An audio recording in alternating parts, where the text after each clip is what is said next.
বন্ধুরা, আজকে আমি একটি নতুন গল্প নিয়ে তোমাদের মাঝে উপস্থিত হয়েছি। এটি একটি সত্যি এবং বাস্তব জীবনের ঘটনা। শেষ পর্যন্ত শোনার জন্য আমার অনুরোধ রইল।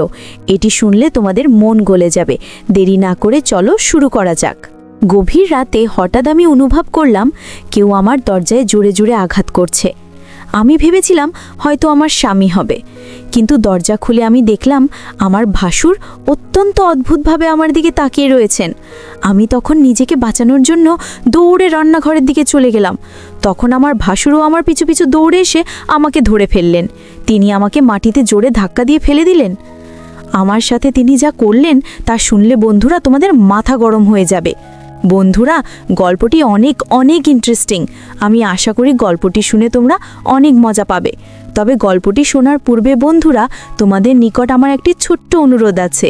তোমরা দয়া করে আমার চ্যানেলটি সাবস্ক্রাইব করে আমাকে সাপোর্ট করবে। বন্ধুরা, আমার নাম অনন্যা। আমার বিয়ে হয়েছে 3 বছর আগে। বিয়ের 3 বছর পর হঠাৎ করে আমার ভাসুর আমার দিকে খারাপ নজরে তাকাতে শুরু করলেন। আমার স্বামীর সামনে আমার ভাসুর আমার সঙ্গে খারাপ কিছু করতে চাইতেন, কিন্তু আমার স্বামী আমার ভাসুরকে কিছু বলতো না। আমার স্বামী এতটা দুর্বল চরিত্রের পুরুষ ছিল যে সে নিজেই আমাকে তার দাদার হাতে সুপে দিতে চেয়েছিল। আসলে আমার স্বামী এবং আমার ভাসুর যখন তারা দুজনে স্বেচ্ছায় একে অপরের সঙ্গে নোংরা সম্পর্কে জড়িয়ে গিয়েছিল, তখন আমরা কেউই সে কথা জানতাম না।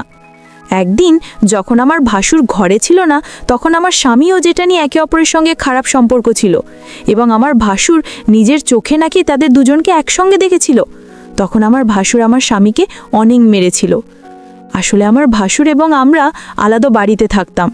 আমরা একটি ছোট গ্রামে থাকতাম, এবং আমি যে গ্রামে থাকতাম তার পাশের গ্রামে অরুণ নামের একটি ছেলের সঙ্গে আমার বিয়ে হয়েছিল।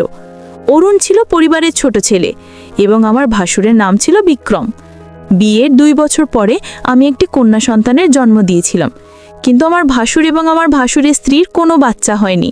তার নিয়ে আমাদের অনেক আগে বিয়ে হয়েছিল, তারপরেও তাদের কোনো সন্তান হয়নি। কিন্তু আমার শাশুড়ি এই ব্যাপারে কোনো দিন আমার ভাসুর এবং আমার ভাসুরের স্ত্রী নিয়ে কিছু বলেননি, কারণ আমার শাশুড়ি খুবই ভালো মনের মানুষ ছিলেন। তিনি আমাকে এবং আমার স্বামীকে অনেক ভালোবাসতেন। কিন্তু আমার শাশুড়ি আমাদের সঙ্গেই পুরাতন বাড়িতেই থাকতেন। আমার ভাসুর যেটা নিজের বাড়িতে থাকতো, সেই বাড়িটা আমাদের এই পুরাতন বাড়ি থেকে কিছুটা দূরে ছিল। সেই দিন দুপুরবেলা আমার ভাসুর হঠাৎ করে আমার স্বামীকে নিয়ে নিজের বাড়ি থেকে বের করে টানতে টানতে আমাদের এই পুরাতন বাড়িতে নিয়ে আসে। তার আগে আমি জানি না কেন আমার স্বামী বাইরে থেকে অনেক দ্রুত দৌড়ে এসে বাড়ির ভিতরে ঢুকে রুমে এসে দরজা লাগিয়ে হাঁপাতে লাগলো, এবং আমাকে বলল আমাদের বাড়িতে কেউ এলে দরজা খুলবে না। আমি বললাম ঠিক আছে।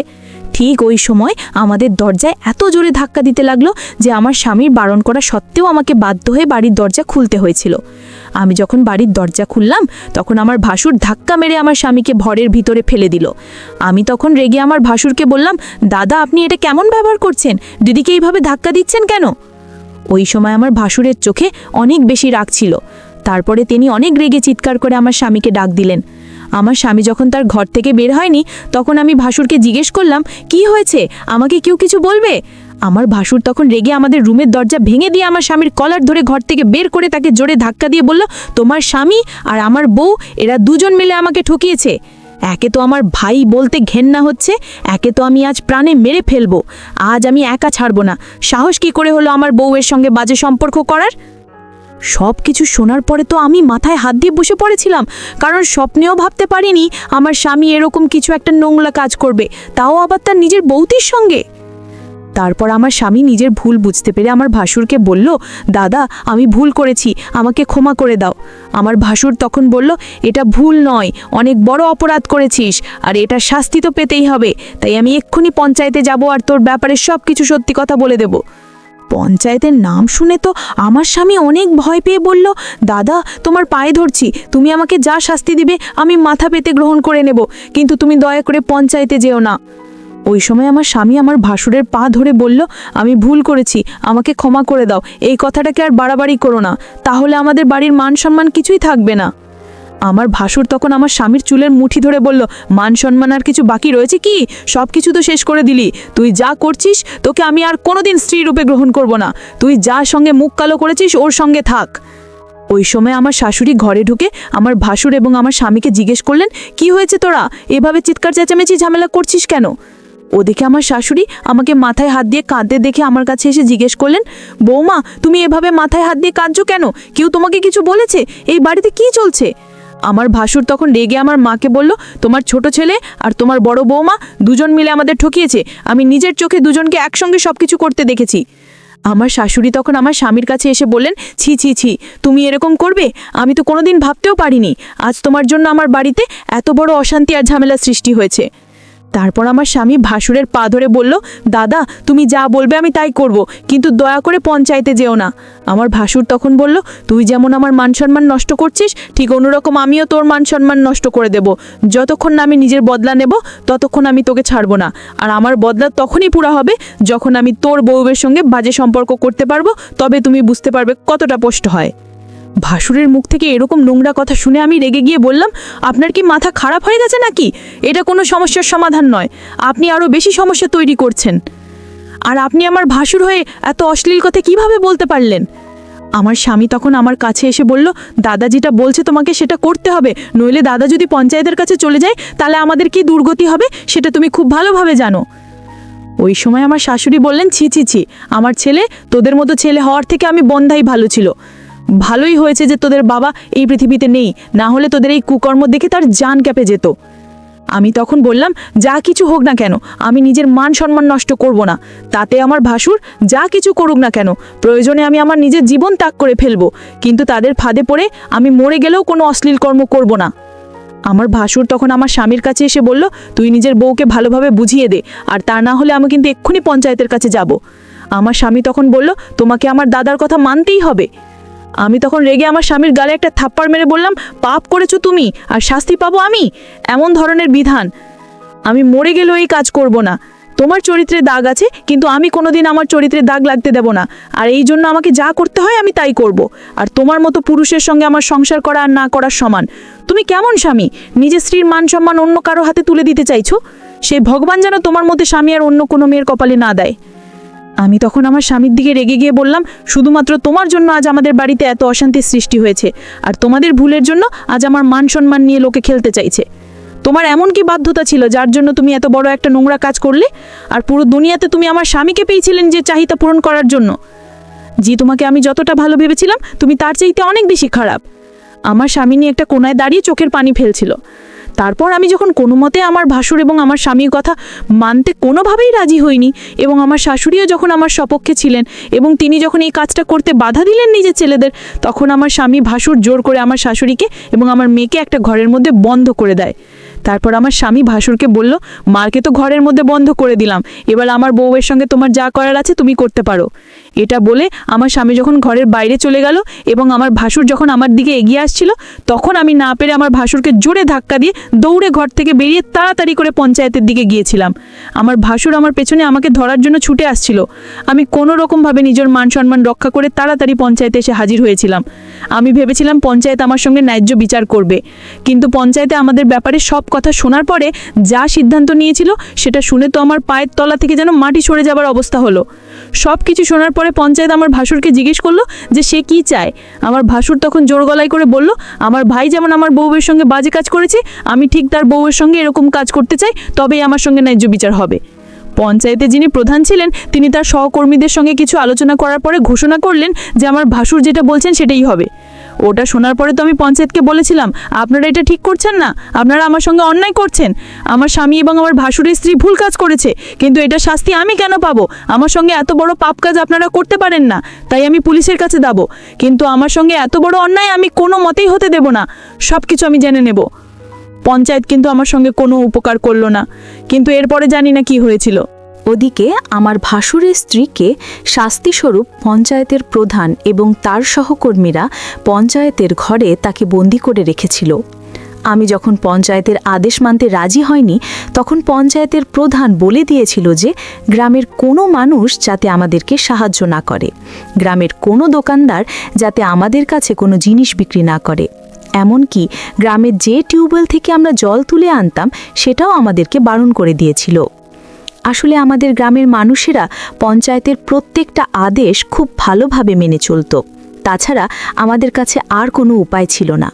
পুলিশের কাছে কেউ ভয়ে যেত না, কারণ পঞ্চায়েত যখন জানতে পারত যে কোনো মানুষ তার বিচার সালিশ করার জন্য পুলিশের কাছে গেছে, তখন তাদের সমস্ত সুযোগ সুবিধা পঞ্চায়েত বন্ধ করে দিত। তাই গ্রামের মানুষ ভয়ে পুলিশের কাছে যেত না। গ্রামে কোনো বাড়িতে কোনো কিছুর অসুবিধা হলে সেটা পঞ্চায়েত মীমাংসা করত। এমনকি কেউ যদি পুলিশের কাছে যেতে চাইতো, তাহলে পঞ্চায়েত তাকে কঠিন শাস্তি দিত। পঞ্চায়েতে যা কিছু মীমাংসা হয়েছিল সব কিছু শোনার পরেও আমার স্বামী কাপুরুষের মতো চুপচাপ দাঁড়িয়েছিল। আমার তো এটা ভেবে আশ্চর্য লাগছিল, একটা মানুষের সঙ্গে এত বছর সংসার করার পরেও সে কিভাবে নিজের বউকে ধোঁকা দিতে পারে। শুধু তাই নয়, নিজের কুকর্ম করার পরে তার সমস্ত কুকর্মের ফল আমার ঘাড়ে চাপিয়ে দিতে পারে। সে যদি ভুল করার পরে নিজের ভুল স্বীকার করে শাস্তি ভোগ করে নিত, তাও আমি তাকে ক্ষমা করে দিতাম। কিন্তু আমার স্বামী এতটা স্বার্থপর যে নিজেকে কঠোর শাস্তির হাত থেকে বাঁচানোর জন্য আমাকে বলি দিতে চেয়েছিল। ওদিকে আমি মনের মধ্যে জেদ করে নিয়েছিলাম যে যাই হয়ে যাক না কেন, আমি নিজের ভাসুরের কাছে নিজেকে সঁপে দিতে পারবো না। আর অন্যদিকে আমার ভাসুর আমার স্বামীর সঙ্গে বদলা নেওয়ার চক্করে আমাকে নষ্ট করার জন্য উঠে পড়ে লেগেছিল। আর পঞ্চায়েতের নির্দেশ অনুযায়ী গ্রামের কেউ আমাদের সাহায্য করতে রাজি হয়নি। গত 2 দিন থেকে আমি, আমার শাশুড়ি ও আমার মেয়ে আমরা না খেয়ে দিন কাটাচ্ছিলাম। আমাদের বাড়ির সমস্ত খাবার শেষ হয়ে গিয়েছিল। আমার শাশুড়ি যখন গ্রামের দোকানে গিয়েছিল চাল ডাল কেনার জন্য, তখন কেউ আমাদের খাবার দেয়নি। কারণ গ্রামের পঞ্চায়েত বলেছিল আমাদের যদি কেউ সাহায্য করে তাহলে আমাদের মতো তাদেরও অসহায় করে ছেড়ে দেবে। ওই ভয়ে কেউ আমাদের সাহায্য করেনি। আমার 4 বছরের ছোট্ট মেয়েটা না খেয়ে দিন কাটিয়েছিল। ওদিকে আমার স্বামী শাশুড়ির ভয়ে আমাদের বাড়ি ফেরেনি। তারপর সেদিন সন্ধেবেলায় আমাদের বাড়ির দরজায় যখন কেউ ডাক দিচ্ছিল, তখন দরজা খুলে দেখলাম আমার স্বামী বাইরে দাঁড়িয়ে আছে। তাকে দেখে তো আমার পুরো শরীর রাগে জ্বলছিল। সে তখন আমাকে ধরে বলল, দয়া করে তুমি পঞ্চায়েতের কথা মেনে নাও এবং আমার দাদার সঙ্গে এই কাজটি করে নাও। মাত্র 1 দিনের তো ব্যাপার, প্লিজ তুমি আমার প্রতি দয়া করো না, আর তাহলে আমি মরে যাব। যদি তুমি এই কাজটি করো তাহলে আমাদের সব কিছু ঠিক হয়ে যাবে, আবার সব কিছু আগের মতোই হয়ে যাবে। না হলে আমাদের না খেয়ে মরতে হবে, আবার মেয়েটারও কষ্ট হবে। আমি তখন স্বামীর কাছ থেকে নিজেকে ছাড়িয়ে নিয়ে বললাম, ঘোষামত আর আমাকে ছোঁয়ার চেষ্টা করবে না। আজ তোমার পাপের ভাগী আমরা সবাই হয়ে গেছি, আর তোমার জন্যে আমার মেয়েটা কষ্ট পাচ্ছে।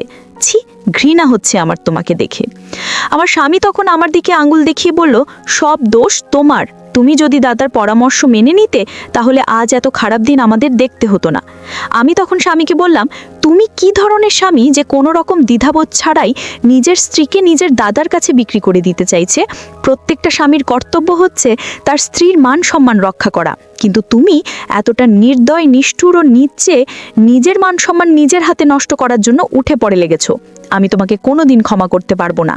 তুমি আমার চোখের সামনে থেকে দূর হয়ে যাও, নইলে আমি ধাক্কা মেরে তোমাকে বাড়ি থেকে বের করে দেবো। ওই সময় আমার শাশুড়ি ঘর থেকে বেরিয়ে এসে তার ছেলেকে দেখে অনেক রেগে গিয়ে ভিতর থেকে একটা লাঠি এনে বললেন, বেরিয়ে যা এখান থেকে, না হলে এই লাঠি দিয়ে তোর পিঠের ছাল আমি তুলে নেব। বেরিয়ে যা আমার চোখের সামনে থেকে, আমি তোর মুখ দেখতে চাই না। ওই কথাটা বলে আমার শাশুড়ি আমার স্বামীকে ঘর থেকে বের করে দিয়ে ভেতর থেকে দরজা লক করে আমাকে ধরে কাঁদতে শুরু করলেন। আমার শাশুড়ি মা আমার মাথায় হাত বুলিয়ে বললেন, আমি যতদিন বেঁচে আছি তোমার সঙ্গে অন্যায় হতে দেব না। আমি তোমার নিজের মা না হতে পারি, কিন্তু আমি তোমার শাশুড়ি মা। তোমার জায়গায় যদি আমার মেয়ে হতো তাহলে আমি তাকে এভাবে রক্ষা করতাম। আমি তোমার নিজের মেয়ে না হলেও তুমি তো অন্য কারোর মেয়ে, তাই তুমি একদম চিন্তা করো না। এই বলে আমার শাশুড়ি নিজের হাত থেকে লাঠিটা ফেলে দিয়ে ঘরের ভেতরে চলে গেলেন। আমি তো কিছুই বুঝতে পারছিলাম না যে এবার আমি কি করব। একবারের জন্য আমি ভেবেছিলাম আমার বাবা মায়ের কাছে আমি চলে যাব, কিন্তু আমার বাবা মা তো নিজেরাই খুব অসহায় ছিলেন, তাদের বয়স হয়েছিল। আমার বাবা মাও বৃদ্ধ হওয়ার কারণে কাজ করতে পারতেন না, এবং আমার দাদা তাদের থাকা খাওয়ার দায়িত্ব নিয়েছিল। ওই অবস্থায় আমি যদি বাবা মায়ের বাড়ি চলে যেতাম তাহলে হয়তো তাদের ওপরেই বোঝা হয়ে যেতাম। এই ভেবে আমি বাবা মায়ের কাছে যেতে পারিনি। সেদিন রাতের বেলা আমাদের বাড়িতে খাবার ছিল না। যে দুটো মুড়ি রাখা ছিল সেই দুটো মুড়ি জলে ভিজিয়ে আমার মেয়েকে খাইয়ে ঘুম পাড়িয়ে দিয়েছিলাম। এদিকে আমার শাশুড়িও আমি সেদিন রাতে না খেয়েছিলাম। তারপর অর্ধেক রাতে মনে হলো আমাদের দরজায় কেউ জোর করে ধাক্কা দিচ্ছে। তখন মনে হয়েছিল হয়তো আমার স্বামী আবার বাড়ি ফিরে এসেছে। দরজায় শব্দ পেয়ে আমার মেয়ে ও শাশুড়ি উঠে যাবে এই কথা ভেবে আমি তাড়াতাড়ি ঘরের দরজা খুলতেই তাকে দেখে ভয় আমার শরীর কেঁপে উঠল। কারণ দরজা খুলতেই দেখলাম আমার ভাসুর দাঁড়িয়ে আছে এবং সে আমাকে দেখে বলল, দেখো তুমি আমার ভাইয়ের বউ, এটা আমি খুব ভালোভাবে জানি, কিন্তু আমার মান সম্মান এবং আমার জীবন নষ্ট করেছে তোমার স্বামী, সেটার বদলা আমি নেবই। তাই তোমাকে আমার সাথে রাত কাটাতেই হবে, নইলে না খেতে পেয়ে আমাদের সবার অবস্থা নাজেহাল হবে আর তোমার মেয়ে না খেয়ে মারা যাবে। তাই তুমি যদি তোমার মেয়েকে একটু ভালোবাসো তাহলে আমার সাথে রাত কাটানোর জন্য রাজি হয়ে যাও, না হলে আমি তোমার সাথে জোর জবস্তি করে সম্পর্ক করতে বাধ্য হয়ে যাব। তারপর আমি ভাসুরকে বললাম, আমার মেয়ের চিন্তা আপনাকে করতে হবে না, আমার মেয়ের জন্য এখন আমি বেঁচে আছি, নইলে কবেই মরে যেতাম। ভাসুরের কথা শুনে আমি তাড়াতাড়ি রান্নাঘরের দিকে যাচ্ছিলাম, তখন তিনিও ছুটে ছুটে আমার পেছনে এলেন। আমি বুঝে গিয়েছিলাম যে তিনি যেভাবেই হোক আজকে আমার সাথে খারাপই করে ছাড়বেন। আমি অনেক চিৎকার চেঁচামেচি করার পরেও কেউ আসছিল না, কারণ গ্রামের সবাই আমাদেরকে বয়কট করেছিল। কারণ আমি পঞ্চায়েতের বিচার মেনে নিইনি, এই কারণে গ্রামের সবাই আমাদের প্রতি বিরূপ ছিল। তারপর আমি ভাবলাম যে যেহেতু আজকে আমি আমার ভাসুরের হাত থেকে কোনোভাবেই রক্ষা পাবো না, আর এদিকে আমার কারণে আমার মেয়ে, আমার শাশুড়ি সবাই না খেয়ে আছে, সব কিছু চিন্তা করে দেখলাম আমি যদি আমার ভাসুরের সাথে এরকম কাজ করি, তাতে যদি আমার স্বামীর কোনো আপত্তি না থাকে, তাহলে আমি আর কি করব। নিজের ইজ্জত বাঁচানোর জন্য অনেক সংগ্রাম করেছি, অনেক চেষ্টা করেছি, আর পারবো না। এখন যা করে ভগবানের ইচ্ছা। এই সব কিছু চিন্তা করে আমি আমার ভাসুরের সাথে বাজে কাজ করতে রাজি হয়ে গেলাম। আমার ভাসুর এতটা শক্তিশালী ও ক্ষমতাশালী ছিল যে মনে হচ্ছিল যেন আমার উপর একটি ঘূর্ণিঝড় বয়ে যাচ্ছিল।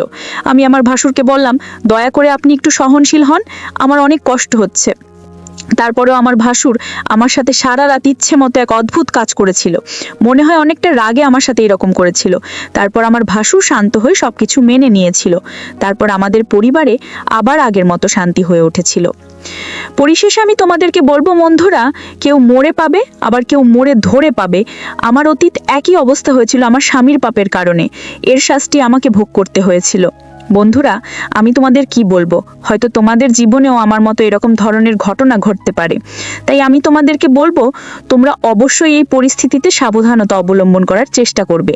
বন্ধুরা, আজকে এই পর্যন্তই। আবারও আসবো তোমাদের মধ্যে নতুন কোনো ভিডিও নিয়ে। ভিডিওটি যদি তোমাদের ভালো লাগে তাহলে একটি লাইক দাও। প্রতিদিন আমি তোমাদেরকে একটা করে নতুন গল্প উপহার দেব। তাই তোমাদেরকে অনুরোধ করে বলছি, তোমরা যদি এই রকম ধরনের ইন্টারেস্টিং গল্প পেতে চাও তাহলে দয়া করে আমার চ্যানেলটি সাবস্ক্রাইব করো। পরিশেষে তোমাদের সকলের সুস্বাস্থ্য কামনা করি। ভিডিওটি দেখার জন্য তোমাদের সকলকে অসংখ্য ধন্যবাদ।